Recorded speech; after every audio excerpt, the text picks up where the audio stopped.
మన చేతిలో ఉన్నది భగవన్నామం, మర్చిపోకండి. నేను మొదట చివర జీవితం అంతా చెప్పే మాట ఇది. మీరు స్మరించండి.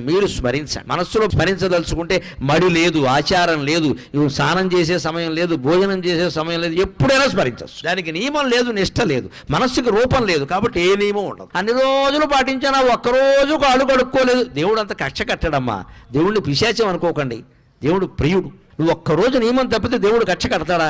అలా అయితే దేవుడు అవుతాడా? అంతగా మనకు బాధ అనిపించింది అనుకో, అమ్మా ఏదో పొరపాటు చేశానమ్మా అని అమ్మవారి దగ్గర చెబితే క్షమించదా? ఆవిడ తల్లి అండి. భగవంతుడి దగ్గర భయం ఉండకూడదు, ఎప్పుడు హాయిగా చనువు ఉండాలి, ఒళ్ళో కూర్చునేలా ఉండాలి. గద, శంఖం, చక్రం, ఈ ఆయుధాలన్నీ వెనకాల వచ్చాయంటే నువ్వు నారాయణాయ నమః, ఓం నమో నారాయణాయ, ఓం నమః శివాయ, శ్రీమాత్రే నమః ఇలా ఏదో ఒకటి చెప్పిస్తూ ఉంటే సర్వాయుధాలు త్రిశూలం సహా నీ వెనకాల తిరుగుతూ ఉంటాయి. నీ జోలికి ఎవ్వడు రాడు, నీ ఇంటి జోలికి ఎవ్వడు రాడు, నీ భార్యా పిల్లల జోలికి ఎవ్వడు రాడు. వస్తే మటాష్, తిరుగులేదు ఇంకా.